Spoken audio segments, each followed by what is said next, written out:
करनी पहुंची तब तक थोड़ा सा देख।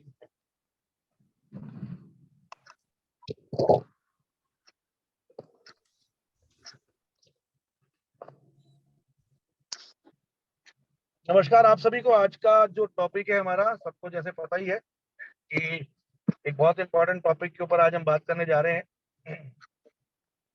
मेरी आवाज आ रही है सबको? जी।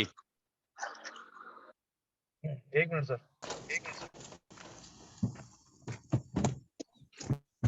आज का बड़ा इंटरेस्टिंग टॉपिक है टेक्सचर पाउडर कोटिंग के ऊपर। Structure and texture powder coating formulate, how to formulate it.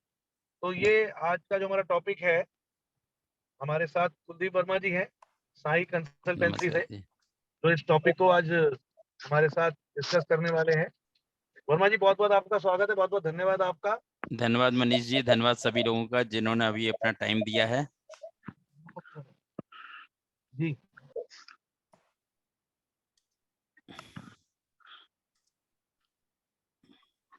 Start करें सर? जी स्टार्ट करते हैं।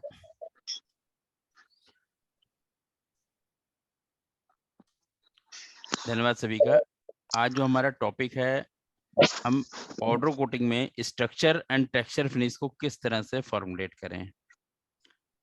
वैसे तो जो भी पाउडर कोटिंग के कंपोनेंट हैं, बेसिक है resin, pigment, fillers and additive.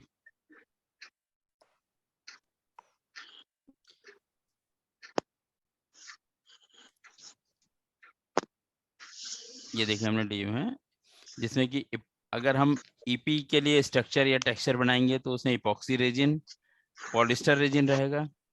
Polyester resin की कई कैटेगरी होती हैं, 50-50 केमिस्ट्री, 70-30, 60-40। यानी इसमें आप सभी को पता है, अगर ये 50-50 है तो 50% इपॉक्सी, 50% पॉलिस्टर रहेगा। 70-30 में 30% इपॉक्सी, 70% पॉलिस्टर, एंड 60-40 में 40% इपॉक्सी, 60% पॉलिस्टर रहेगा। ये 9307 यानी 93.7। मेरी रिक्वेस्ट है सभी से, अपना जो भी आपका माइक है उसको प्लीज म्यूट कर दें sir. Thank you. Polyester resin में 9307 मतलब 93% पॉलिस्टर रेजिन रहेगा एंड 7% उसका TGIC रहेगा। This is pure polyester chemistry. Pigments से ज्यादा फर्क नहीं पड़ता है। पिगमेंट्स स्मूथ फिनिश में एंड टेक्सचर स्ट्रक्चर में सेम यूज हो सकते हैं अगर सेम कलर है। फिलर्स में फर्क आएगा, जिसमें कि बेराइट ऑफ कलर अगर ये डार्क कलर है। अगर व्हाइट में हम बनाएंगे तो बेराइट सुपर स्नो व्हाइट लेंगे, या कैल्साइट या कैल्शियम कार्बोनेट भी ले सकते हैं। कैल्साइट नेचुरल होता है and calcium carbonate synthetic process से बनाया जाता है। ये तो मेन फॉर्मूला हो गया। देन पाउडर बनाने के बाद इसमें दो तरह से हम लोग स्ट्रक्चर बना सकते हैं। एक प्री ब्लेंड, प्री मिक्स्ड, जो कि सेलुलोज एसीटेट ब्यूटायरेट। इसमें 3 कैटेगरी होती हैं। ये ईस्टमैन केमिकल का आता है मटेरियल, 551.01, 551.2 एंड 551.318। इस मटेरियल को हम लोग जब प्री मिक्सर से पहले वे करके फॉर्मूले के हिसाब से और प्री मिक्सर में डालेंगे। दूसरी प्रोसेस होता है पोस्ट मिक्स का, जिसमें कि बेसिक पाउडर को हम बना के देन उसमें इसको मिक्स करेंगे। इसमें जैसे कि सभी लोगों को जो पूरा वर्ड फेमस है, ट्रॉय 508 या BBM। Troy 508 Troy corporation USA का है प्रोडक्ट, और BBM चाइनीज होता है।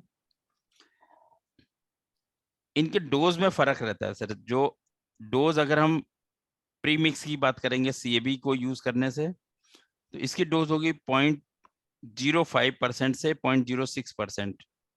लेकिन जब हम ट्रॉय की बात करेंगे या पोस्ट ब्लेंड की बात करेंगे तो इनकी डोज 0.4 से 0.6% हो जाती है।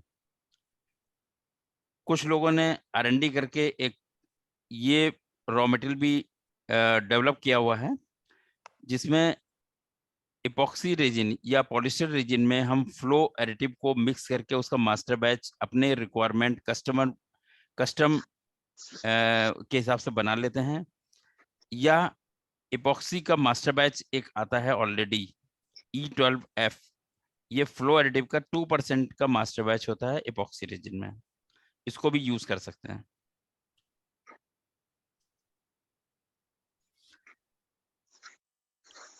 इपॉक्सी के लिए सर ये आप लोग इसको नोट कर सकते हैं या बाद में वीडियो से भी मिल जाएगा आपको। ये सबसे बेस्ट इपॉक्सी हमने देखा था कि इससे अगर हम स्ट्रक्चर बनाते हैं तो बहुत अच्छा बनता है। जैसे कि आप सभी को पता है कि जो E12 आता है चाइनीज मटेरियल, उसमें क्योंकि फ्लो बहुत अच्छा होता है, अगर आप स्मूथ में मैट या ग्लॉसी बनाएंगे तो बहुत ही अच्छी फ्लो का वो प्रोडक्ट बनेगा, बट उससे स्ट्रक्चर या टेक्सचर बनाने में काफी दिक्कत आती है। तो इसलिए ये मेल्ट विस्कोसिटी एपॉक्सी का 4000 से 6000 एमपीएस पर सेकेंड ये विस्कोमीटर के ऊपर रीडिंग निकाली गई। तो अगर आप किसी भी इपॉक्सी का टीडीएस देखेंगे उसको इससे कंपेयर करके आप देख सकते हैं। देन इसी तरह ये एक जनरल हमने 50-50 का प्रॉपर्टीज ली है, सारे तो अभी यहाँ पे हम नहीं ले रहे हैं। ये क्रिल कोट यानी एलनेक्स कंपनी का प्रोडक्ट है, जिसको पहले 314 के नाम से, क्रिल कोट 314 के नाम से आता था, अभी ये क्रिल कोट 15142 इस नाम से आ रहा है। ये 50-50 केमिस्ट्री का पॉलिस्टर है। तो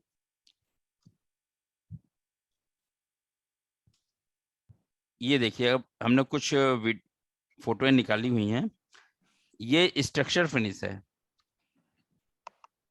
स्ट्रक्चर मतलब ये होता है कि इसमें हिल्स एंड वैली बनेंगी। अगर इसको आप प्रॉपर्ली देखेंगे तो ग्रेन्स बन रहे हैं और उसमें बीच बीच में गड्ढे भी आ रहे हैं, प्रॉपर यही फिनिश होती है। बट कुछ लोग ऐसा भी करते हैं, केवल उनको लहर यानी रिंकल फिनिश बोलते हैं उसको, फिर उसमें गड्ढे नहीं होते हैं। ये टेक्सचर फिनिश है। टेक्सचर मतलब सभी लोग हम लोग जानते हैं कि जो एमरी पेपर की फिनिश होती है उसको टेक्सचर हम बोलते हैं। बट इंडिया में एक कंपनी है, उसका नाम हम यहाँ नहीं लेंगे, वो लोग इसको उल्टा बोलते हैं सर। रिंकल फिनिश है इसको टेक्सचर बोलेंगे, और जो टेक्सचर फिनिश है इसको स्ट्रक्चर या रिंकल बोलेंगे। तो कभी अगर आपका कस्टमर आपसे बोलता है कि भाई स्ट्रक्चर में हमें बनाना है, तो आप एक बार पूछ लीजिएगा उसको कि एमरी पेपर वाली फिनिश बनानी है या रिंकल में बनाना है। टेक्सचर से ही रिलेटेड है ये एंटीक फिनिशेस होती हैं, जिसमें कि बेसिक पाउडर बनाया जाता है और उसमें फिर सिल्वर, कॉपर, गोल्ड इनको डाल के हम लोग एंटीक बनाते हैं। कुछ फिनिशेस ऐसी होती हैं कि बेस पाउडर जैसे व्हाइट का स्ट्रक्चर बना दिया और उसमें पिगमेंट्स डाल के भी पोस्ट ब्लेंडिंग करेंगे तो भी एंटीक कुछ बन जाते हैं। एंटीक में ही ये देखिए छोटा पैटर्न है और ये बहुत ही ब्रॉड पैटर्न है, ये भी हम आगे फॉर्मुलेशन में डिस्कस करेंगे। ये हमने एक डिफेक्ट आता है, ये देखिए जितने भी ये वाइट वाइट स्पॉट दिख रहे हैं ये पिन होल है। सो जब हम इसको कोटिंग करेंगे तो जहां जहां पिन होल है यहाँ से मेटल विजुअल हो जाती है और कस्टमर इसको एक्सेप्ट नहीं करता है। स्ट्रक्चर में मेनली यही पिन होल की ही एक शिकायत आती है, या पैटर्न यूनिफॉर्म ना बने। टेक्सचर में कोई भी डिफेक्ट नहीं आता है, उसमें केवल आपको पार्टिकल साइज मेंटेन करना होता है कि छोटा पैटर्न चाहिए या बड़ा पैटर्न। अब देखिए हम इसको फॉर्मुलेशन थोड़ा डिस्कस करते हैं।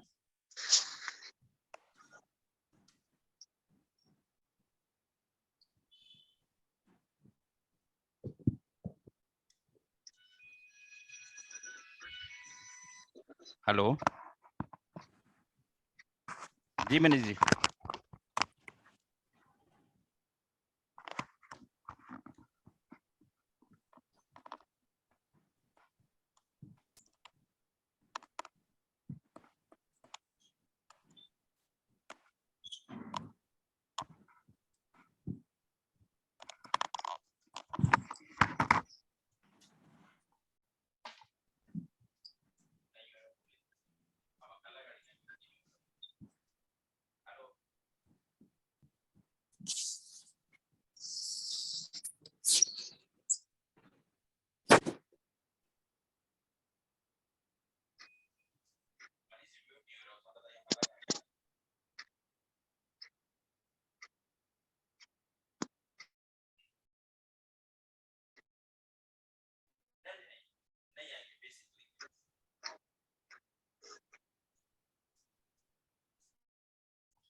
जी, एक बेसिकली एक टेक्निकल एरर आ गई थी।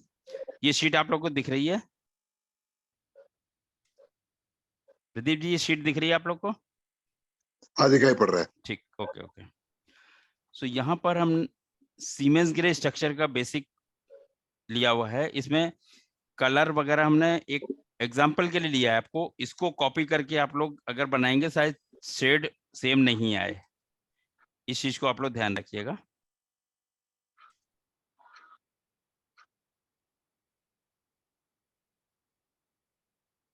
जी, ये हमने इपॉक्सी लिया हुआ है। देन 70-30 का पॉलिस्टर है इसमें, ये कॉस्टिंग ली हुई है। Titanium, yellow, carbon black and red oxide, इससे हम लोग सीमेंस ग्रे स्ट्रक्चर बनाएंगे। और फिलर हमने देखिए ये लिए हुए हैं क्योंकि ये थोड़ा सा येलो टोन होता है, यहाँ पर हम लोग बेराइट ऑफ कलर डाल सकते हैं। और of colour and barite SSW में फर्क ये रहता है कि SSW का ऑयल एब्जॉर्प्शन थोड़ा सा कम होता है, तो जब ऑयल एब्जॉर्प्शन कम होगा तो यहाँ पर पैटर्न थोड़ा सा बड़ा बनेगा, इसलिए इनके कॉम्बिनेशन से करा जा सकता है। ये सभी लोग ये समझ लीजिए ये टेंटेटिव है, इसको फिक्स फॉर्मूला मत मानिएगा, आपको ट्रायल अपने हिसाब से करना पड़ेगा। देन स्क्रैच के लिए इसमें वैक्स डाल दी जाती है, पॉलीथिलीन वैक्स होती है, एंड बेंजोइन। तो इस तरह से इसकी पाउडर बना के दोनों तरह से हो सकता है कि या तो इसी में आप CAB डाल सकते हैं,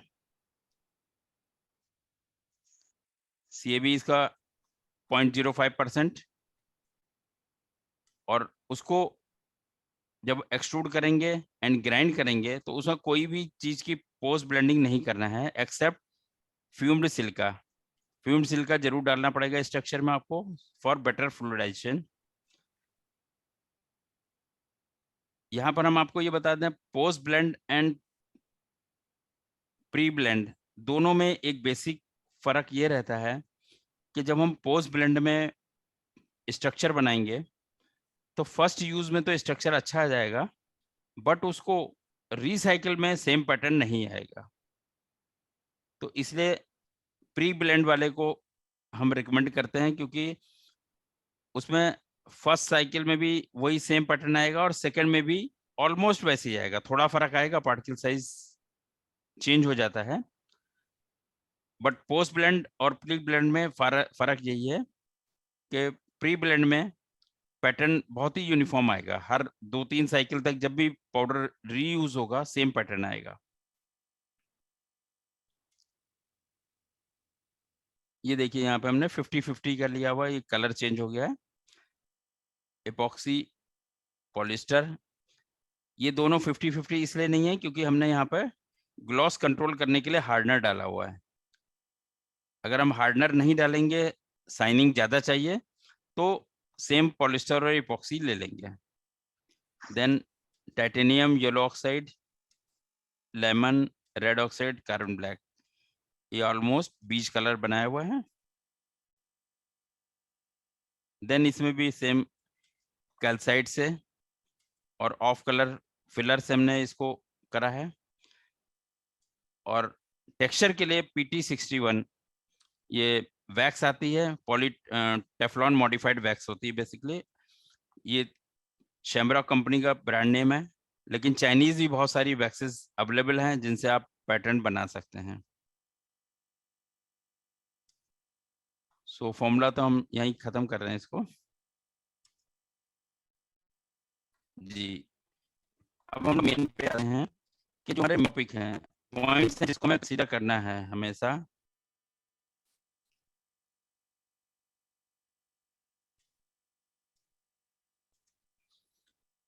viscosity of resin should be slightly high, यानी हमें जो भी रेजिन या पॉलिस्टर रेजिन है, इपॉक्सी और पॉलिस्टर, उनका विस्कोसिटी थोड़ा सा हाई रखना है जिससे कि स्ट्रक्चर अच्छा बने। लेकिन साथ साथ क्यूरिंग उनकी जो है वो थोड़ी सी फास्ट रखनी है। क्योरिंग फास्ट रखने से ये होगा कि जब हमारा पाउडर कोटिंग होने के बाद ओवन में डाला जाएगा क्योरिंग के लिए, तो जैसे ही उसको हीट मिलेगी वो फटाफट पैटर्न बना देगा।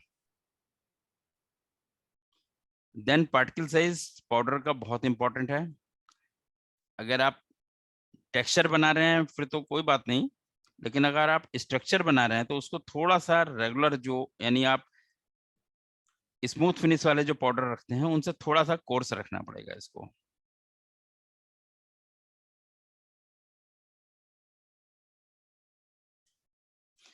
Then post blending material should be filtered. हाँ, यानी जो भी चीज हम पोस्ट ब्लेंड में डालने जा रहे हैं, पाउडर हमारा तैयार हो गया है, और जो भी, चाहे वो इपॉक्सी का मास्टर बैच हो, ट्रॉय हो या बीबीएम हो, उसको हमारी रिकमेंडेशन ये है कि एक बार उसको 80 ml के क्लॉथ से आप सीव कर लीजिए, जिससे उसके पार्टिकल्स जो हैं वो बिल्कुल फ्री हो जाएंगे। उसके बाद उसको पोस्ट ब्लेंडिंग करिए बेसिक पाउडर में। पोस्ट ब्लेंडिंग के लिए या तो हाई स्पीड डिस्पर्सन, यानी जिसमें आप लोग प्री मिक्स करते हैं, उसी में यूज कर सकते हैं। बट प्री मिक्स के, आपका जो बेसिक पाउडर का प्री मिक्स है उसको खत्म होने के बाद प्री मिक्सर को पूरा वॉश करना पड़ेगा, आपको क्लीन करना पड़ेगा, जिससे उसमें कोई भी रॉ मटेरियल के ट्रेसेस ना रह जाएं। फ्रेश जो HSD है वो फ्रेश तैयार हो जाएगा। देन उसमें आप पोस्ट ब्लेंडिंग करिए, या डबल काउंट ब्लेंडर भी आता है, ये तो बेसिक आप लोगों को पता ही है।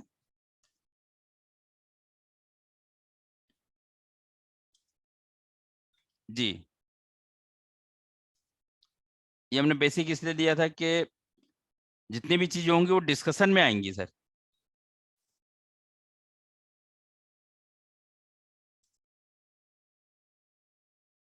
तो आप लोग मनीष जी डिस्कशन स्टार्ट करते हैं, जिसमें कि किसी की भी कोई क्वेरी है तो उसको हम लोग कर सकते हैं, क्योंकि बिल्कुल बिल्कुल बिल्कुल। आज कुछ फॉर्मुलेशंस के बारे में, बेसिक फॉर्मुलेशंस के बारे में आपको जानकारी मिली है, और आपके कोई भी क्वेश्चन हो, कोई भी क्वेरी हो, कोई भी डाउट हो, तो आप अपना क्वेश्चन बोल सकते हैं, अपना हैंड रेज कर सकते हैं, और सीधा अपने को अनम्यूट करके भी आप कर सकते हैं, बिकॉज आज थोड़ा सा टेक्निकली मैं ऐसी जगह पर हूँ कि मैं आपको हैंडल नहीं कर पाऊंगा। तो प्लीज अगर आप में से कोई भी कुछ भी पूछना चाहे, please ask the question sir. Doctor साहब नमस्कार, गौरव जी भी ज्वाइन कर लिए हैं। नमस्कार मैं आप नमस्कार। सबको बता दूं कि आज हमारे लिए बड़ी खुशी की बात है कि डॉक्टर गौरव श्रीवास्तव, जो कि इस समय एलनेक्स के साथ हैं एंड टेक्निकल मैनेजर हैं उनके, डॉक्टर साहब ऑल इंडिया मैनेजर है ना? जी, इंडिया सब कॉन्टिनेंट। इंडिया सब कॉन्टिनेंट के टेक्निकल मैनेजर की तरह की पोस्ट पर डॉक्टर साहब एलनेक्स के अंदर ज्वाइन हुए हैं। पहले तो डॉक्टर साहब को बहुत बहुत मुबारक हो, एंड थैंक्स कि आपने हमारा जो इन्विटेशन है उसको एक्सेप्ट किया। और मैं आप सबको बता दूं कि बहुत ही बढ़िया टॉपिक के ऊपर डॉक्टर साहब 29 अक्टूबर को एक सेक्शन लेने वाले हैं, जिस जो अनकन्वेंशनल सबस्ट्रेट्स, इसके ऊपर ये टेक्निकल सेशन रहेगा। डॉक्टर साहब थोड़ा सा बताना चाहेंगे इसके बारे में?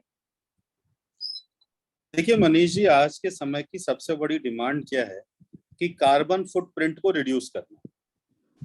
कार्बन फुटप्रिंट को रिड्यूस करने का मतलब ये है कि किसी भी तरीके का सॉल्वेंट लेस सिस्टम अगर आप डिजाइन कर सकते हो, और एनर्जी जिसके अंदर एनर्जी एफिशिएंट सिस्टम अगर आप डिजाइन कर सकते हो, तो आप अपने सिस्टम को कार्बन फुटप्रिंट से फ्री कर रहे हो। आज के जिस समय हम पाउडर कोटिंग और इन सब में काम करते हैं, तो अगर हम अपने ओवन का टेम्परेचर यानी क्यूरिंग टेम्परेचर रिड्यूस कर पाए, उसको 200 डिग्री पीपी से रिड्यूस करके 160 डिग्री पे ले आए, तो 40 डिग्री का रिडक्शन बहुत बड़ा रिडक्शन होता है। साथ ही साथ में मेटल के अलावा अगर किसी भी और तरीके के सबस्ट्रेट के ऊपर, जो कि कन्वेक्शनल सबस्ट्रेट्स का मतलब क्या हो गया कि जो मेटल के सबस्ट्रेट्स है, मेटल बेस्ड जो प्रोडक्ट्स है वो कन्वेक्शनल हो गए, कि आपने आयरन के ऊपर कर लिया, एमएस के ऊपर कर दिया, ब्रॉन्ज आपने स्टील के ऊपर कर लिया, एल्युमिनियम पे किया, ये सारे कन्वेक्शनल सबस्ट्रेट्स हैं। अनकन्वेक्शनल सबस्ट्रेट्स वो होते हैं जिनको ये इमेजिन नहीं कर सकते कि ये इस तरीके का टेम्परेचर लेंगे। तो 200 डिग्री सेंटीग्रेड के ऊपर अगर हम किसी प्लास्टिक सबस्ट्रेट को रखेंगे तो वो मेल्ट हो जाएगा, या वो अपना जो स्ट्रक्चर है वो डिफॉर्म कर जाएगा। तो आपको कुछ इस तरीके की नई टेक्नोलॉजी चाहिए जो प्लास्टिक सबस्ट्रेट के टेम्परेचर, जहां तक वो बियरेंस है उसका, जहां तक टॉलरेंस है कि टेम्परेचर का टॉलरेंस है डिफॉर्मिटी के पहले का, वहां पर आकर के वो पाउडर को क्योर कर दे। तो this is a new kind of technology now.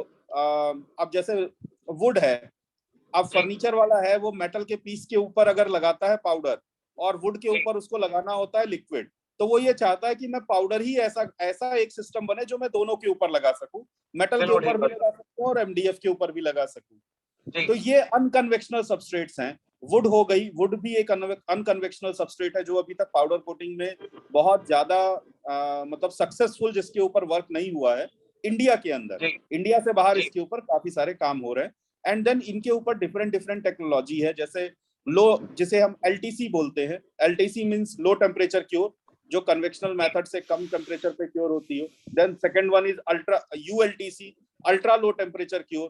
Third one is UV coat in powder coating. So there are number of possibilities nowadays available for. तो ये प्रेजेंटेशन उसके ऊपर होगा। एंड आई होप कि आप सभी लोग इस कॉन्क्लेव को ज्वाइन करें और ये नई टेक्नोलॉजी जो इंडिया में पिछले 2-3 सालों से डिस्कशन में है, उसके ऊपर आप कुछ कंक्रीट रिजल्ट लेकर के जाए। बहुत बहुत धन्यवाद डॉक्टर साहब, ये बहुत इंटरेस्टिंग सेशन रहने वाला है। I am sure about that, because हम लोगों ने सिर्फ एमडीएफ कोटिंग के ऊपर सेशन के लिए आपसे बात की थी, बट आपने जब मुझे बताया कि प्लास्टिक और बाकी अनकन्वेंशनल सबसेट्स के ऊपर भी ये काम करता है, तो मुझे बहुत इंटरेस्टिंग लगा था। और आज बड़ी अच्छी बात हो गई कि आप यहाँ पे हमारे साथ जुड़े हुए हैं, ताकि हमारे जितने भी व्यूअर्स हैं या जितने भी लोग प्लान भी कर रहे हैं, तो वो भी इस बात को समझे कि किस तरह का टॉपिक हम लोग लेने जाने वाले हैं 29 अक्टूबर को। और डेफिनेटली मैं आपसे भी चाहूंगा कि साहब एक छोटा सा वीडियो आप अपने जो भी आपने बताया उसका बना के भेज दें, ताकि हम फ्लोट कर दे लोगों को एक नई चीज जो हम अपने कॉन्क्लेव के लिए शुरू से बोलते आ रहे हैं, डेवलप द पॉसिबिलिटीज। यानी जो नई पॉसिबिलिटीज हैं जो ग्रोथ के लिए इंडियन पाउडर कोटिंग इंडस्ट्री के लिए बहुत इंपॉर्टेंट हो जाती हैं। अगर हम फर्नीचर की बात करें, अगर हम इंटीरियर की बात करें, तो उसको लेकर बहुत बढ़िया ये टॉपिक आप लेके आ रहे हैं डॉक्टर साहब। तो मुझे एक वीडियो अगर आप छोटा सा मैसेज के तौर पे बना के भेजते तो बहुत मेरे लिए बढ़िया रहेगा, और लोगों के लिए भी अच्छा रहेगा। उनको बताने में मुझे आसानी होगी कि एक्चुअली ये अनकन्वेंशनल सबस्ट्रेट्स जो है वो है क्या एक्चुअली, और आपको क्या जानकारी मिलने वाली है। तो बहुत बहुत धन्यवाद डॉक्टर साहब आपका। और अभी आपका कोई क्वेश्चन था, शायद आपने हैंड रेज किया है, प्लीज सर डॉक्टर साहब। हाँ वर्मा जी, आपने जी बहुत सर। बढ़िया, मतलब प्रेजेंटेशन बहुत अच्छा था और डिटेल इंफॉर्मेशन था इसके अंदर। मेरे इसमें दो मेरी क्वेरीज थी जी। कि पहला जो ये टेक्सचर या स्ट्रक्चर फिनिश होती है, इसके अंदर टेक्सचरिंग और स्ट्रक्चरिंग के लिए कौन कौन से प्रोडक्ट यूज किए जाने चाहिए जी, ये फिनिश डेवलप करने के लिए? मतलब एडिटिव की बात कर रहे हैं। Yes yes, because resin part तो ऑब्वियसली क्वाइट क्लियर है सभी को, ठीक है। एंड सेकंड पॉइंट ये है कि इन प्रोडक्ट्स का सॉल्ट स्प्रे कैसे बढ़ाया जा सकता है? ओके, तो डॉक्टर साहब प्री ब्लेंड के लिए तो केवल अभी तक एक ही प्रोडक्ट डेवलप हुआ है, सेलुलोज एसीटेट ब्यूटारेट, जिसको हम लोग शॉर्ट में CAB बोलते हैं। और इसकी 2-3 कैटेगरी हैं, 551 पॉइंट, यानी प्रोडक्ट अलग अलग हैं, 3-4 प्रोडक्ट जो कि उनके विस्कोसिटी के हिसाब से बनाए गए हैं। 551.01, 551.2 एंड 551.318, जिसे हमने ये देखा है 318 बहुत अच्छा परफॉर्म करता है, बट डिपेंड करता है कि आपको पैटर्न कैसा चाहिए, छोटा चाहिए, बड़ा चाहिए, उसके हिसाब से प्रोडक्ट आप दूसरे R&D में अपना डेवलप कर सकते हैं। अच्छा, सर अब बात प्रोडक्ट करते हैं 318 है या 381 है? थोड़ा सा हम भी कंफ्यूज हो गए भाई इससे। हम नहीं, क्योंकि मैंने 318 ग्रेड सुना नहीं है तो सीएबी में, शायद पे 381 381-5 होगा, सुना, 381 होगा 381-5 जी। सुना है। जी, क्योंकि ये करीब, ये मान लीजिए 15 साल पहले हम यूज करते थे, अब तो मैन्युफैक्चरिंग से अलग ही हो गए हैं। 381 होगा, बिल्कुल ठीक है। जी जी। अच्छा, इसके करोजन दूसरा आपका था, करोजन कैसे, सॉल्ट SST कैसे बढ़ा सकते हैं? इसके लिए आप इसमें जिंक सल्फेट प्रोडक्ट में थोड़ा सा डाल सकते हैं, जो कि करोजन काफी बढ़ाता है। और या फिर अगर रेड ऑक्साइड है तो उसमें भी दूसरी कैटेगरी आती है जिसमें कि करोजन रेजिस्टेंस को बढ़ाया जा सकता है, नॉर्मल रेड ऑक्साइड ना लेके, और दूसरे रेड ऑक्साइड आते हैं। बेसिकली तो जिंक सल्फेट से आप बढ़ा सकते हैं। And what about zinc phosphate? Zinc phosphate को भी ले सकते हैं, ये दोनों से ही कोरोजन रेजिस्टेंस बढ़ेगा जी।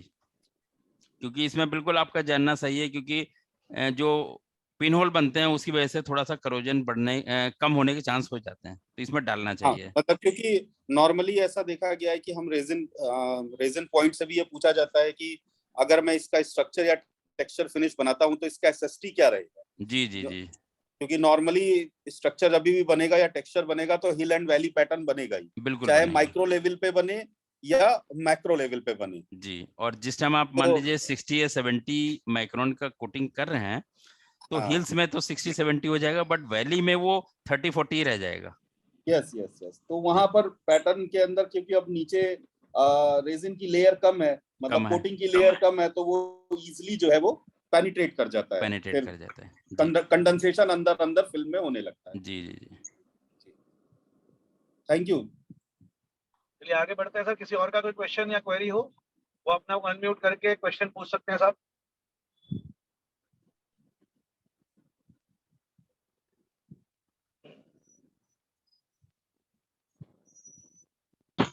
इसमें वर्मा जी, जी प्रदीप जी।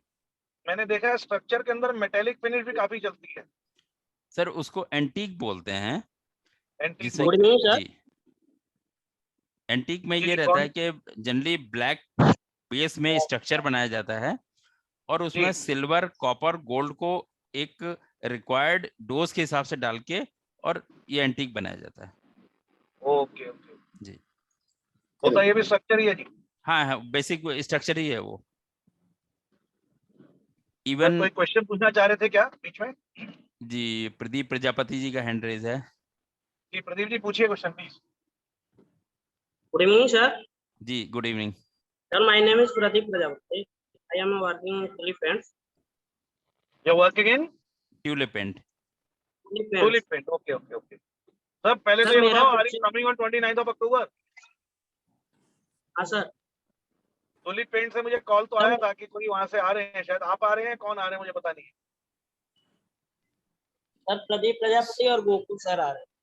और very Deepak good sir. Very good, most welcome sir, आपका बहुत बहुत स्वागत है। पूछिए सर अपना question please. Thank you. Sir मेरा क्वेश्चन है कि सर अलग अलग पॉलिएस्टर में अलग अलग पैटर्न क्यों आते हैं? वो उनकी विस्कोसिटी के वजह से, मेन विस्कोसिटी ही है। यानी आपको बल्कि सेम जैसे अगर आप 70-30 पॉलिस्टर की बात करें तो डिफरेंट डिफरेंट कंपनी के पॉलिस्टर में डिफरेंट डिफरेंट पैटर्न आएगा, वो आपको सेट करना है। सर हम अगर टीडीएस में क्या मतलब क्या देखे कि मतलब ये पैटर्न अच्छा देगा नहीं कि नहीं टीडीएस से देगा? नहीं, टीडीएस से नहीं पता चलेगा। ये आपको डेवलप जब करते हैं तभी आपको फिक्स करना पड़ेगा कि हमें इस पैटर्न के लिए और इस कंपनी का ये प्रोडक्ट ही चलेगा जी। इसे बस आपको ये करना है कि जब बेस पाउडर बनाते हैं उनके पार्टिकल साइज भी बहुत इंपॉर्टेंट है जी। अगर पार्टिकल सर साइज जो पार्टिकल साइज बड़ा हो जाता है तो हम जो पाउडर अप्लाई करते हैं तो पाउडर बनने लगता है, क्या होने लगता है, पाउडर जब फॉल्स होता है गिरने लगता है। गिरने लगता है।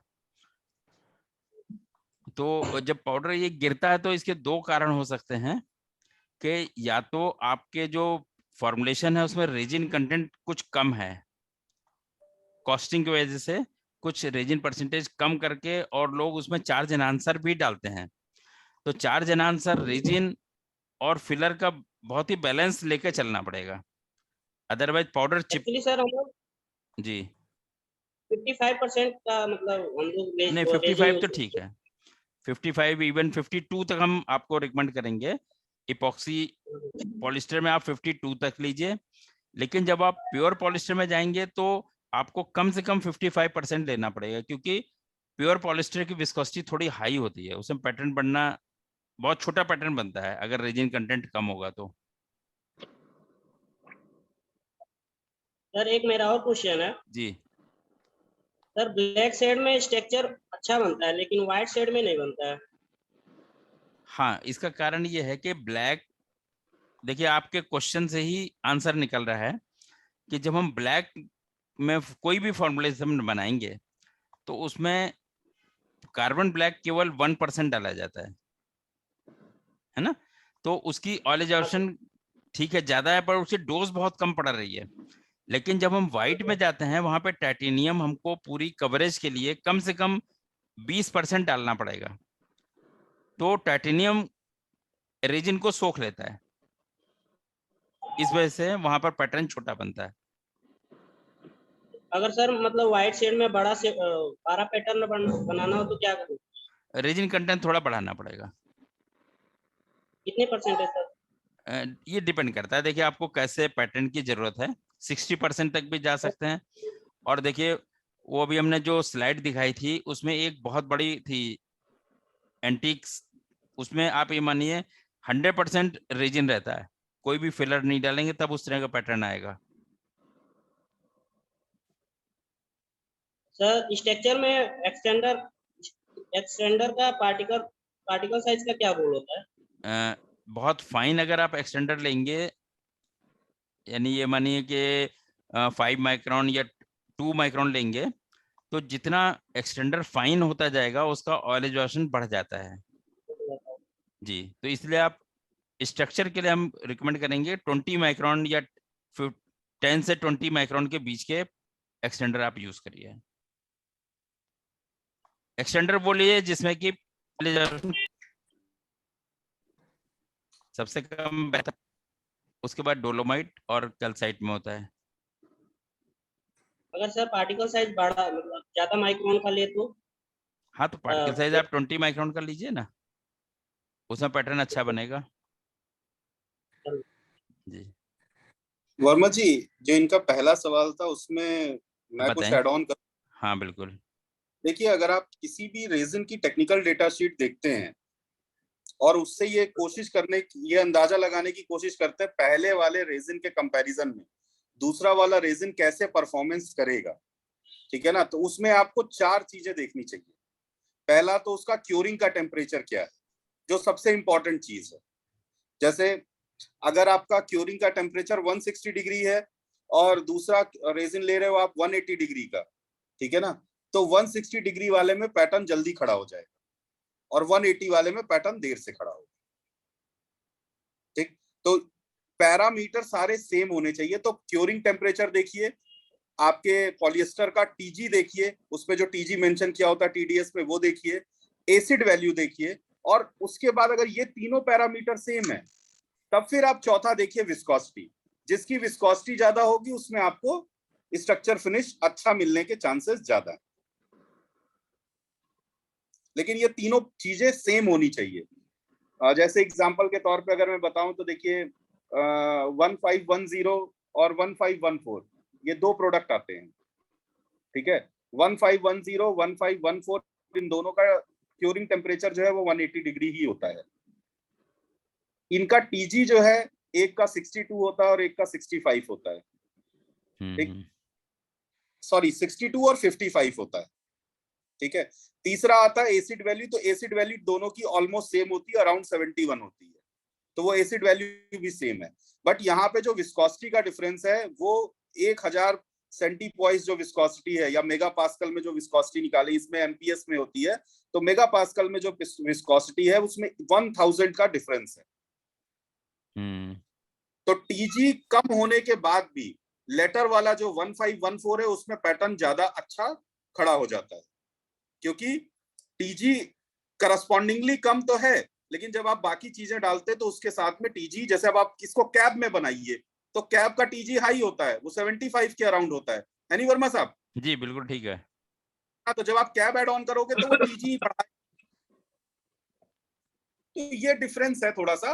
अगर आपको टेक्निकल डेटा शीट देखनी है तो टेक्निकल डेटा शीट में ये 4 इंपॉर्टेंट पैरामीटर होते हैं किसी भी रेजिन के लिए, कि सबसे पहले एसिड वैल्यू यानी उनकी रिएक्टिविटी सेम होनी चाहिए, उनका क्यूरिंग टेम्परेचर दूसरा पॉइंट है वो सेम होना चाहिए। टीजी का डिफरेंस आता है वहां पर जहां पर कि आपको स्टोरेज स्टेबिलिटी है। TG is always stand for storage stability, कि लम फॉर्मेशन कम होगा या लम फॉर्मेशन ज्यादा होगा या नहीं, ठीक है। चौथा है उसकी विस्कोसिटी। तो जैसा वर्मा जी ने बहुत बोल्ड उसमें दिखाया था कि हमेशा जो आपका जो करस्पॉन्डिंग प्रोडक्ट बनेगा उसकी विस्कोसिटी स्लाइटली हायर होनी चाहिए स्ट्रक्चर और टेक्सचर के केस में, तभी आपको पैटर्न मिलेगा। अगर उसकी विस्कोसिटी लो होगी तो पैटर्न नहीं मिलेगा। तो इसलिए जब ये रेजिन की भी विस्कोसिटी हाई होगी, क्योंकि इपॉक्सी तो कांस्टेंट है, हम सभी इपॉक्सी रेजिन एक ही यूज करते हैं, चाहे वो अलग अलग कंपनियों का यूज कर लीजिए। बैच टू बैच वेरिएशन आता है, बट ऐसा नहीं होता है कि बहुत बड़ा वेरिएशन आ जाए। अगर बैच टू बैच उसमें भी वेरिएशन बहुत ज्यादा है तो उसको भी ध्यान में रखिए। COA जरूर मंगाइए, किसी का भी सर्टिफिकेट ऑफ एनालिसिस मंगाइए और उससे देखिए कि पिछले बैच और इस बैच में कितना बड़ा वेरिएशन आया। डॉक्टर साहब E12 जो चाइनीज इपॉक्सी आता है उसमें पैटर्न नहीं बन पाता है, कितनी भी आप हाँ जी, कोशिश कर उसमें लें नहीं बनेगा, नहीं बन पाता क्योंकि उसका फ्लो आउटस्टैंडिंग है। एग्जैक्टली। तो जिसमें ज्यादा अच्छा फ्लो होगा, देखिए स्ट्रक्चर क्या है, स्ट्रक्चर एक तरीके का डिफेक्ट है, प्रोडक्ट नहीं बहा तो हाँ, स्ट्रक्चर बन, अगर प्रोडक्ट बह ही जाएगा तो ग्लॉसी बन जाएगा या मैट बन जाएगा, जैसा आप बिल्कुल उसको रिएक्ट कराएंगे।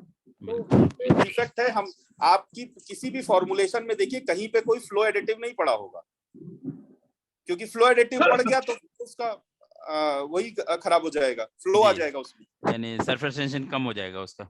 Yes yes yes. Yes.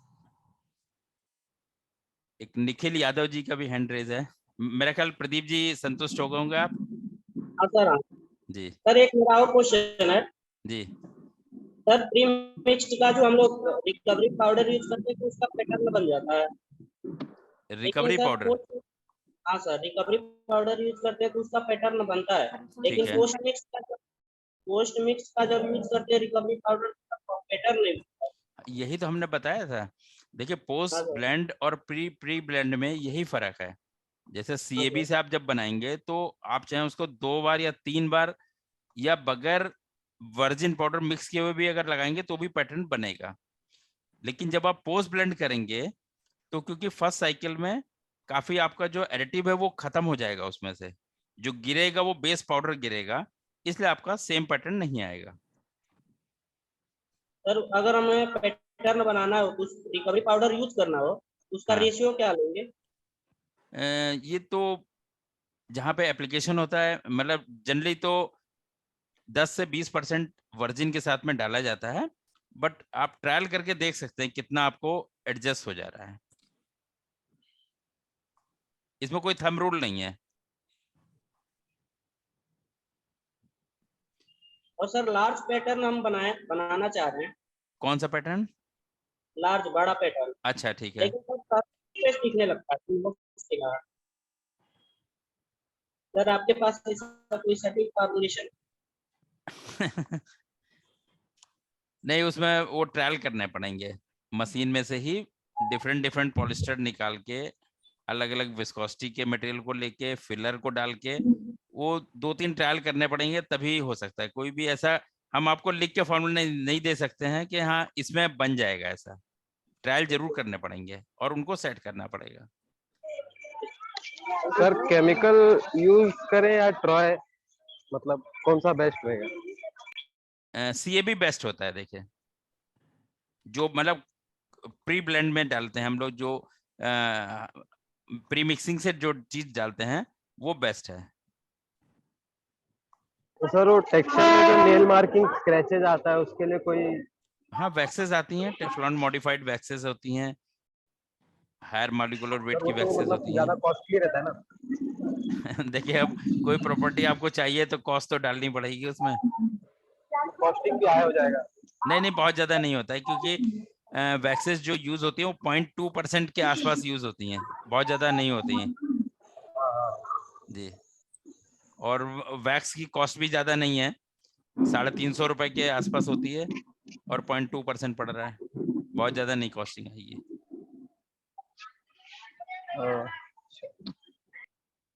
अभी किसी और का क्वेश्चन निखिल जी का हो गया सर? नहीं निखिल जी से तो बात नहीं हुई शायद अभी। निखिल जी अनम्यूट करके आप अपना क्वेश्चन पूछे प्लीज।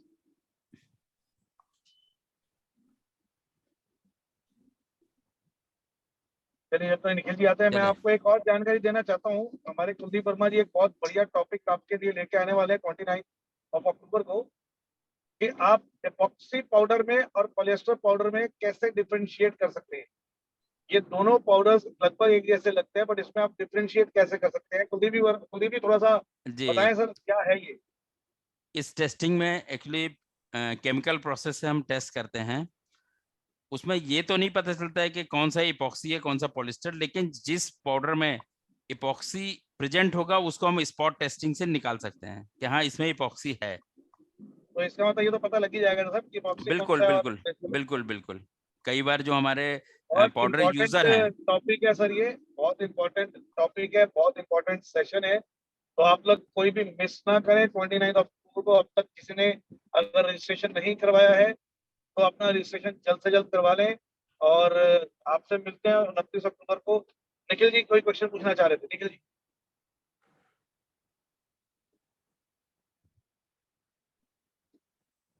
निखिल जी आपका भी क्वेश्चन? चलिए, और किसी का कोई क्वेश्चन है क्या? कुलदीप जी, जी क्योंकि समय तो भी बढ़ता जा रहा है। जब भी अगर आप डॉक्टर इपॉक्सी भी अगर चेक करेंगे जी तो जो प्योर इपॉक्सी से बना होगा और जो इपॉक्सी पॉलिएस्टर से बना होगा, हाँ ये जी, तो दोनों में इपॉक्सी का टेस्ट देगा ना? बिल्कुल। एक्चुअली क्या होता है सर, कुछ हमारे पाउडर यूजर जो हैं उनको ये हाँ। डाउट होता है कि यार इन्होंने इपॉक्सी पॉलिस्टर दिया है या प्योर पॉलिस्टर हमें दिया है।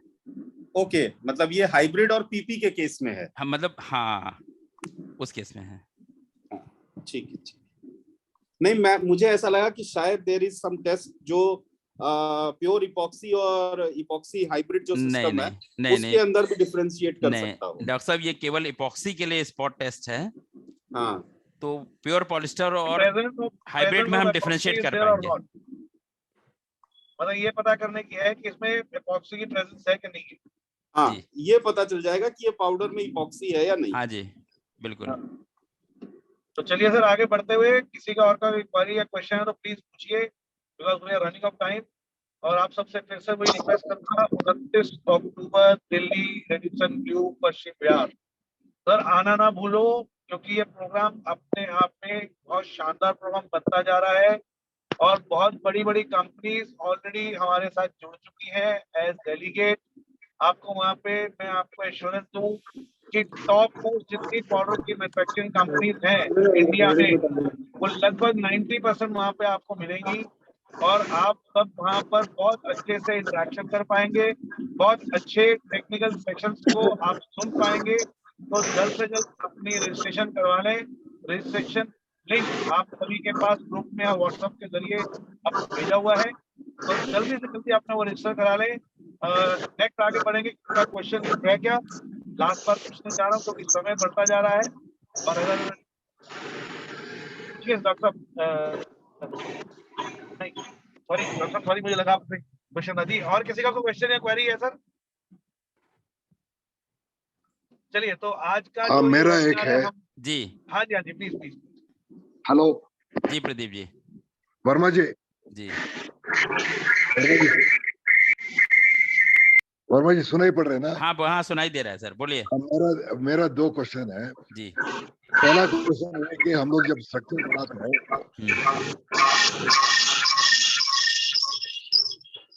सर आवाज नहीं आई जी, आपकी, आपने ना रिपीट। दो जूम ऑन किए हुए हैं। आप एक जूम को ऑफ कर दो या एक जूम का ऑडियो बंद कर दो, तो तभी आप आराम से हमें भी सुन पाएंगे, हम आपको सुन पाएंगे। प्रदीप जी। सुनाई पड़ रहे हैं ना? जी सुनाई दे रहा है, बोलिए। अब मेरा जो क्वेश्चन है, जो हम लोग जो पोस्ट पेंट में जो एक स्ट्रक्चर फिनिश बनाता है, जी जो नॉर्मल जो गन है, मतलब बैच टाइप का जो ओन रहता है, हम्म उनको जो एक जो स्टैंडर्डाइज गन रहता है गेमा का, जो भी समझ लीजिए लोकल गन, हम्म उसमें एक टाइप का स्ट्रक्चर आता है। हम्म मगर वही जो पाउडर हम लोग जो कन्वेयर जोन में जो देता है, हम्म उससे इमीडिएटली हम लोग को ज्यादा से ज्यादा पिन आ जाता है। हम्म। तो ये आप लोग जो ना? पोस्ट ब्लेंड में यूज करते हैं, हाँ, आपका खुद का बनाया हुआ प्रोडक्ट है या कंपनी का प्रोडक्ट लेते हैं आप? खुद का जो बनाया है, नहीं तो समझ लीजिए प्रीमिक्स भी किया होगा। जी जो प्री ब्लेंड वाला जो बता रहा है, जी उसमें भी हम लोगों को क्या है, जो कन्वेयर ओवन में जो ऑटोमेटिक गन जो होती है, समझ लीजिए, हम्म उसमें हम लोग को ज्यादा से ज्यादा पिन आ जाता है। हम लोग पूरा सेटिंग किया रहेगा, हमारा फैक्ट्री में परफेक्ट फिनिशिंग आता है। हम्म मगर जब कन्वेयर में जो ऑटोमेटिक स्प्रे गन होती है, हम्म। उसमें हम लोग को ज्यादा से ज्यादा पिनोल दिखाई पड़ता है। तो इसको दूसरी हम प्रॉब्लम यह है जी आप बताइए, आप ही बताइए। हमको ऐसा समझ में आ रहा है सर कि क्योंकि हाँ आप जब लेबोरेटरी में उस पाउडर को टेस्ट कर रहे हैं तो वहां पर छोटा ओवन होता है और टेम्परेचर भी आप पहले से उसको प्री हीट करके हाँ रखते हैं, प्री हीट करके रखते हैं 180 या 200 डिग्री पर। करेक्ट, हाँ और जब आप पैनल को करेक्ट ओवन के अंदर डालते हैं तो उसका टेम्परेचर बहुत जल्दी मिल जाता है उसको। करेक्ट, आप सही बोल रहे हैं। तो कन्वेयर में शायद उसको टेम्परेचर पूरा नहीं मिल पाता होगा, इस वजह से ऐसा आता है। इसमें गन का डिफेक्ट नहीं है, टेम्परेचर हाँ को या तो कन्वेयर में टेम्परेचर थोड़ा सा इंक्रीज करा के देखिए या जो आपके कन्वेयर की स्पीड है उसको थोड़ा कम करा दीजिए, शायद उससे बेनिफिट मिलना चाहिए। नहीं वो तो उनसे कंट्रोल करना तकलीफ हो जाता है, क्योंकि कस्टमर जो बोलते हैं जी। कि दूसरे हम लोग पाउडर जो में बन रहा है। रेगुलर बन रहा है, ऐसा कुछ वो कस्टमर बोलता है सर। मगर हम लोग जो सोच रहे हैं यदि नहीं, गन का फॉल्ट नहीं है सर, गन का और समझ के काफी अच्छा चल रहा है, ओवन भी गर्म हो चुका है, जी। उस में यदि हम लोग ट्रायल लेते हैं, हम्म उस वक्त हमारा जो 2-4 जगह में देखा मैं, पिनो नजर आ जाती है।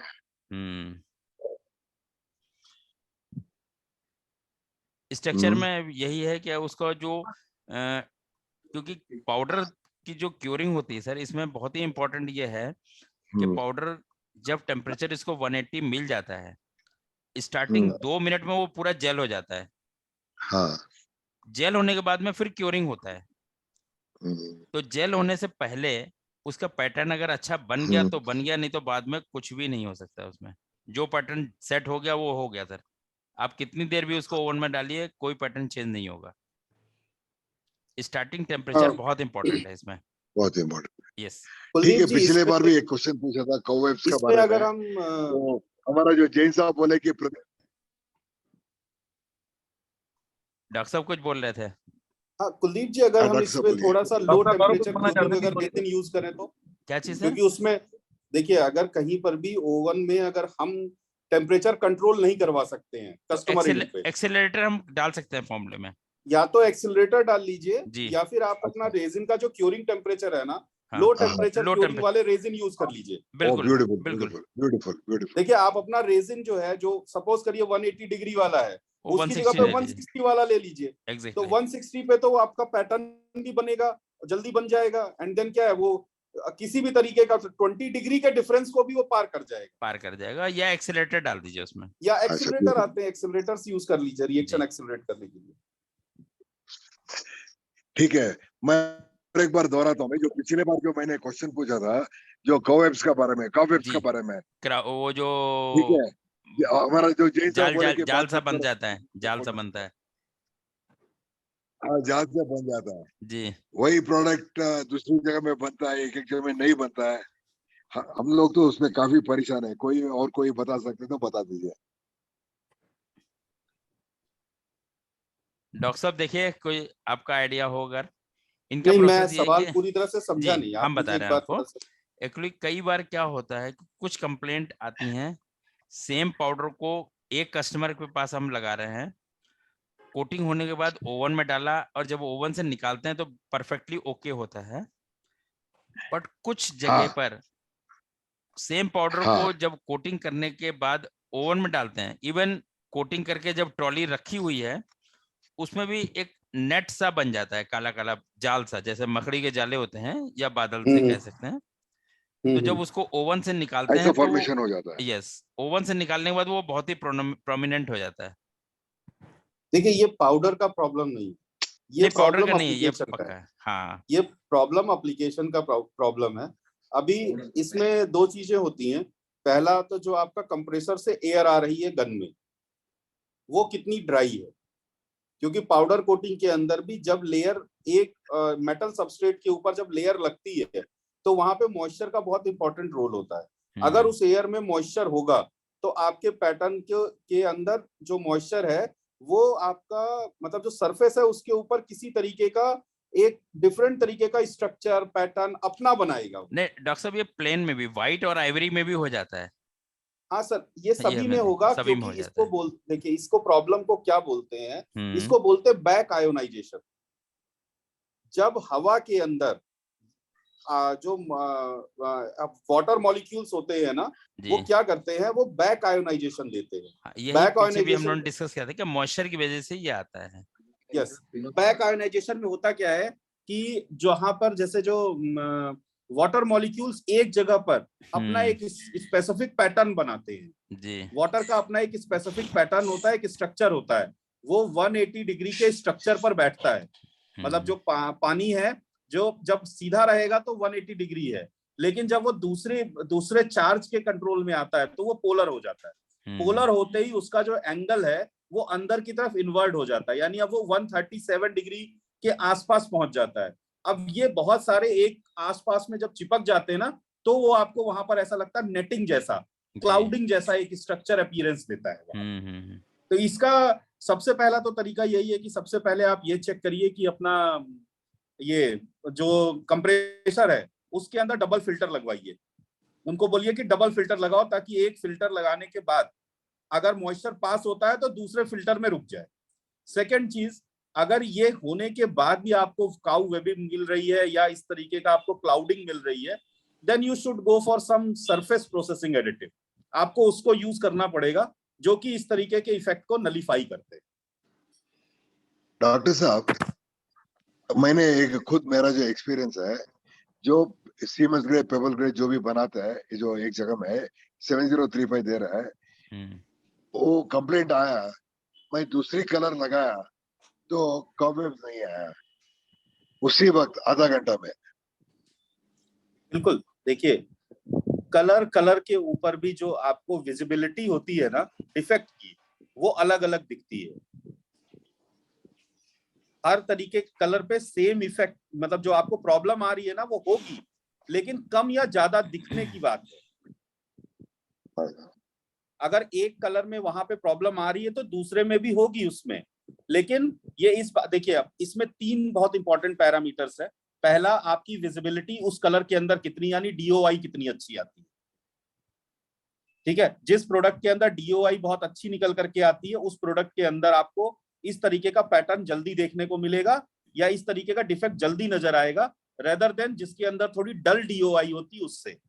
दूसरी चीज, आपका जो प्रोडक्ट है वो कितना पुराना है, मतलब अगर जो एक्सपोजर है प्रोडक्ट का, वो एक्सपोजर कितना पुराना हो गया है। आपने एक बैच अभी का बना हुआ है या अच्छी कंडीशन में रखा है, दूसरा बैच जो बना हुआ उस स्टोरेज में वहां पे रखा है, उसकी कंडीशन थोड़ी सी डिफरेंट रही हो, ये दूसरा होता है, क्योंकि पाउडर मॉइस्चर एब्जॉर्ब करता है। मतलब पुराना बैच ज्यादा दे सकते हैं क्या, ऐसा? जी ऐसे ही बोल रहे हैं मॉइस्चर, डॉक्टर। अगर मॉइस्चर वाली कंडीशन में रखा होगा तो देखिए, मतलब आपने मॉइस्चर वाली कंडीशन में बनाया तो नया बैच भी वैसा प्रॉब्लम दे सकता है, और सामने वाले ने अगर पुराना बैच मॉइस्चर वाली जगह पे, यानी सीलन वाली जगह, या उसने जब खोला हो वो उसने पैकेट खुला छोड़ ओपन दिया खुली हो, कंडीशन में को छोड़ दिया पैकेट। खुद, है ना, तो ऐसा हो सकता है। कैसे डिटरमिन किया जाता है कि हम लोग जो बना रहे हैं मॉइस्चर कंडीशन में बन रहा है पाउडर? एक तो देखिए, मॉइस्चर कंडीशन में बनने का क्या है, जब आप पाउडर पल्वराइज करते हैं तभी हाँ मॉइस्चर सबसे ज्यादा पकड़ने के चांस होते हैं उसके। हाँ दूसरा, जब आप पैकिंग कर रहे होते हैं तो हॉट डेज के अंदर पाउडर देर से ठंडा होता है, वो मॉइस्चर जल्दी पकड़ता है। पाउडर का जो ठंडा होने का प्रोसेस है ना, जब आप कूल करके पैक करते हैं, इसीलिए हाँ। उसमें पैकेटों में रखने के बाद उसको खुला छोड़ा जाता है कि वो पूरी तरह से सेल्फ कूल हो। ऐसा ना हो कि गर्म पाउडर रह जाए और उसका एयर टाइट कर दिया आपने, ऊपर से बंद कर दिया, तो जो अंदर जितना हवा के अंदर मॉइस्चर है वो पाउडर के अंदर चला जाए। इसका बहुत ठीक है, बहुत एग्जांपल बहुत अच्छा है, जो हम लोग घर में जैसे Beautiful. लेडीज रोटी बनाती हैं और कैसरोल में रख देती हैं, अगर वो गर्म में ही ढक्कन बंद कर देंगी तो वो गीली हो जाती है रोटी अंदर। मतलब थोड़ा सा हम लोग अब जो डॉक्टर का जो सजेशन है कि थोड़ा सा खुला में रखना बोल के बता रहे हैं क्या? अब थोड़ा ठंडा करिए पाउडर को, ठंडा पाउडर पैक करना चाहिए, गर्म पाउडर पैक नहीं करना चाहिए। बिलो 25 डिग्री मान के चलिए आप। ठीक है, यही प्रॉब्लम मुझे 2-4 दिन में 10 दिन में आया है कि व्हाइट पाउडर में जो सब जो बता रहे थे कि ब्लैक आयनाइजेशन जो परफेक्ट वर्ड जो डॉक्टर साहब ने बताया, जी हमने एक पाउडर बनाया व्हाइट कलर, बकेट व्हाइट, वो प्योर पॉलिश में बनाया, हाइब्रिड में बनाया, बहुत कुछ बनाया। वो जो एक साइड में ऐसा ब्लैक का मार्क आ रहा था, जो उस दिन भी आप वर्मा जी आप बता रहे थे जी कि हम लोग डिस्कस कर रहे थे। कितना जल्दी ओवन में डालो बोल के, जी मेरे से वो प्रोडक्ट का ये हो गया। अभी कोई दे रहा है, वो आराम से पास आ रहा है। मेरा प्रोडक्ट जो प्योर पॉलिश में बनाया, हाइब्रिड में बनाया, सब कुछ बनाया, वो ब्लैक का जो कॉबवेब्स या ब्लैक आयनाइजेशन कोई दोनों परफेक्ट वर्ड है, आ गया, मुझे सॉल्व ही नहीं कर पाया। अच्छा टिटानियम यूज किया, परसेंटेज भी अच्छा किया, ड्यू पॉइंट का डाला, सब कुछ किया। उस दिन रेज़िन में भी हो सकता है कि ऐसा कोई भी रेज़िन में एक एक बार अच्छा प्रोडक्ट बिहेवियर हो देखिए जाता है। ऐसा है सर, रेजिन chemical- मैन्युफैक्चरिंग एक ऐसा प्रोसेस है जिसमें कि बहुत कम ही कंपनियां ऐसी हैं जो अपने रेजिन का करेक्शन फॉलो कर पाती हैं। हाँ, हाँ। करेक्शन का मतलब ये होता है कि सेम रेजिन के 2 बैच के बीच में कॉम्पेटेबिलिटी होना। एक ही ग्रेड ले रहे हो, उनके 2 बैच आए हैं, उनके बीच में कॉम्पेटेबिलिटी होना। इसके अंदर बहुत सारे फैक्टर होते हैं, बहुत सारे मोनोमर इन्वॉल्व होते हैं। मोनोमर कहाँ से आ रहा है और उसकी कितनी प्योरिटी है, ये भी इन्वॉल्व होती है। ठीक, तो ऐसा अगर कभी होगा कि आप एक बैच और दूसरा बैच मिक्स कर रहे हो बनाने के दौरान, तो भी इस तरीके की प्रॉब्लम आने के चांस हो सकते हैं। क्यों? क्योंकि एक के अंदर जैसे आपने सपोज करो आपने 40 किलो का आपका पहला एक लॉट साइज है कि 40 केजी आप बनाते हो, तो एक बार आपने उसके अंदर 20 केजी रेजिन यूज कर लिया, पीपी यूज किया तो, और दूसरी बार में दूसरी भी बोरी का रेजिन डाला और हो सकता है वो दूसरे बैच का हो, तो उनके बीच में कॉम्पेटेबिलिटी ना बैठी है, तब भी ऐसा प्रॉब्लम आ सकता है। बहुत अच्छा पॉइंट उठाया है। ये प्रोडक्शन के टाइम पे प्रदीप जी, ये हमेशा ये देखना चाहिए पूरे बैच में हमारा एक ही बैच जाए, स्पेशली पॉलिस्टर रेजिन का। इन केस अगर हमारा मान लीजिए बैच 600 किलो पॉलिस्टर में बनना है और मेरे पास एक बैच का 400 किलो है, दूसरे बैच का 200 किलो है, तो हम फर्स्ट ट्रायल से ही दोनों का रेशियो ऐसा डालें कि वो फर्स्ट ट्रायल से लास्ट ट्रायल तक सेम रेशियो जाए, वो चेंज नहीं होना चाहिए। देखिए मेरे पास अभी एक बहुत बड़ी कंपनी का एक बहुत अच्छा किसी ने सप्लाई किया था, उसका मेरे पास में कॉल आया था कि उन्होंने एक ही लॉट का उनका मटेरियल है जो उन्होंने प्रोड्यूस किया है जी, और उनका पाउडर आपस में कॉम्पेटेबल नहीं है, सेम लॉट का जो उन्होंने प्रोडक्ट बनाया वो सेम लॉट आपस में कॉम्पेटेबल नहीं हो रही है। ठीक बात है। फिर उसका काफी दिनों तक बैक डिगिंग होती रही तो पता चला कि रेजिन जो यूज किया गया था वो 3 डिफरेंट लॉट का उस पूरे बैच में यूज किया गया। ठीक है, और रेजिन के अंदर जिसका भी रेजिन था उसका जो सीओए उन्होंने स्टडी किया।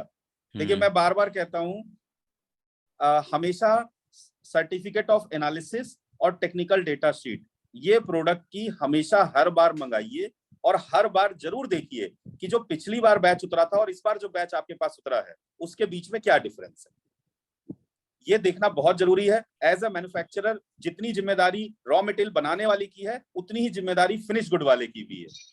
और डॉक्टर साहब ने पॉलिस्टर में एक बहुत अच्छी चीज देखी थी कि हम हमेशा 3-4 कंपनियों में रहे हैं और हमने कई बार ये हुआ कि 2 कंपनियों के पॉलिस्टर भी मिक्स करके यूज किए जी, लेकिन जिस रेशियो जो हमारे लेते थे हम हमेशा 75-25 लेते थे, यानी 75 एक कंपनी का और 25 दूसरी कंपनी का, क्योंकि हमने कई बार ये देखा कि अगर हमने 50-50 रेशियो ले लिया तो वो खराब हो जाता है।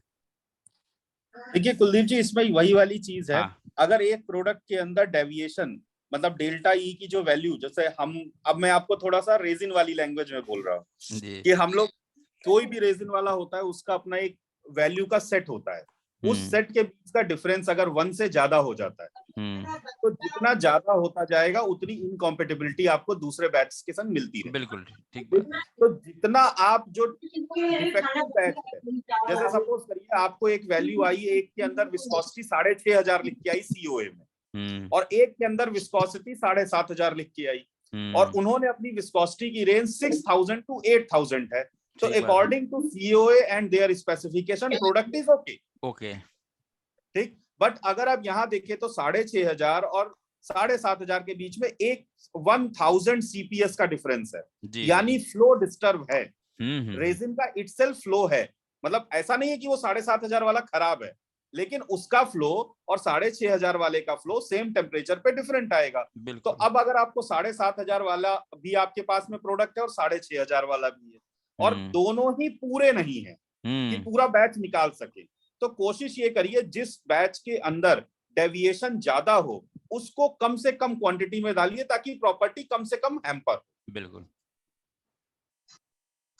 ये मेन पॉइंट होता है किसी भी प्रोडक्ट का। आप सर सीओए हर सप्लाई के साथ मांगिए, ये आपका अधिकार है और सामने वाले को देना चाहिए।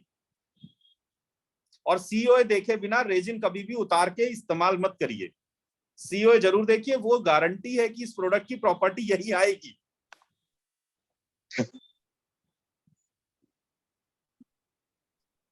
थैंक यू डॉक्टर साहब, आपने बहुत प्यारी बातें बताई हैं, और मुझे उम्मीद है कि प्रदीप जी और सभी हमारे मैन्युफैक्चरर भाई जो इस बात को सुनेंगे, इस बात को बाद में भी देखेंगे, तो ये जरूर ध्यान रखेंगे कि टीडीएस और सीओए को ध्यान में रखकर ही प्रोडक्ट को बनाना चाहिए, उनको देखकर ही प्रोडक्ट को अपनी जो रॉ मटेरियल है उनको अपने पास रखना चाहिए।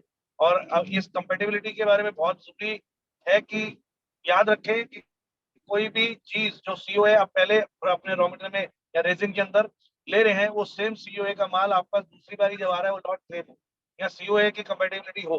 तो चलिए सर, बहुत बढ़िया आपने बात बताई है, और फिर से मैं रिपीट करूंगा, हम सब लोग मिल रहे हैं 29 अक्टूबर को दिल्ली के अंदर रेडिसन ब्लू, सुबह 9:30 बजे हमारा रजिस्ट्रेशन ओपन हो जाएगा। तो जो लोग अभी तक रजिस्ट्रेशन नहीं करवा पाए हैं वो जल्द से जल्द अपना रजिस्ट्रेशन करवा लें और हमारे साथ मिले, हमें मिले, आए। जितनी बातें आज हो रही हैं उससे बहुत सारी बातें, उससे कई ज्यादा बातें उस दिन 29 अक्टूबर को आप सबके साथ हम लोग करेंगे। एक बिल्कुल डे के एंड में हम लोगों ने एक बहुत जबरदस्त सेशन रखा है, जिसको क्वेश्चन आंसर का सेशन दे रहे हैं।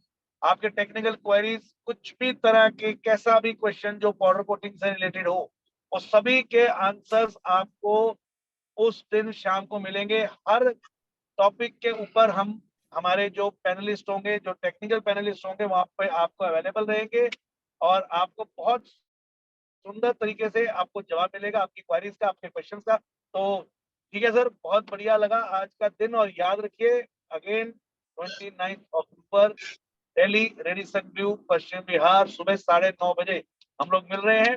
और तब तक के लिए, क्योंकि ये शायद हमारा लास्ट सेशन होगा आज वेबिनार का, इसके बाद हम लोगों को तैयारी करनी है आप लोगों के स्वागत की, आप लोगों के वेलकम की, कि जो भी लोग हमारे वहां हमें मिलने आ रहे हैं तो उनका अच्छे से हम लोग स्वागत कर सके, खैर मकदम कर सके, उनका अभिनंदन कर सके। तो उसके लिए हमें कुछ समय अब चाहिए रहेगा। तो अब वेबिनार हम जो स्टार्ट करेंगे वो आफ्टर कॉन्क्लेव यानी 29 अक्टूबर के बाद स्टार्ट करेंगे। आप लोगों के टॉपिक्स, सजेशंस हम लोग उसका स्वागत करेंगे, इनवाइट करते हैं। आपको कोई वेबिनार चाहिए तो उसके ऊपर आप हमारे को अपने सजेशन भेज सकते हैं, मेरे को डायरेक्ट भेज सकते हैं, वर्मा जी को भेज सकते हैं, किसी को भी आप अपने सजेशन भेज सकते हैं।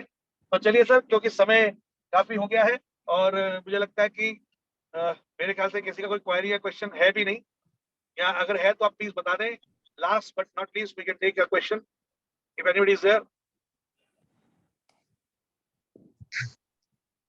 तो चलिए सर, अभी किसी का क्वेश्चन नहीं है तो जैसा हमारी परंपरा, हमारा रिवाज है, आप सभी से मेरी रिक्वेस्ट है कि अपने आप को अनम्यूट कर लें और एक बार huge round of applause for today's technician technocrat mister Kuldeep Verma. एक जोरदार तालियां उनके लिए हो जाए।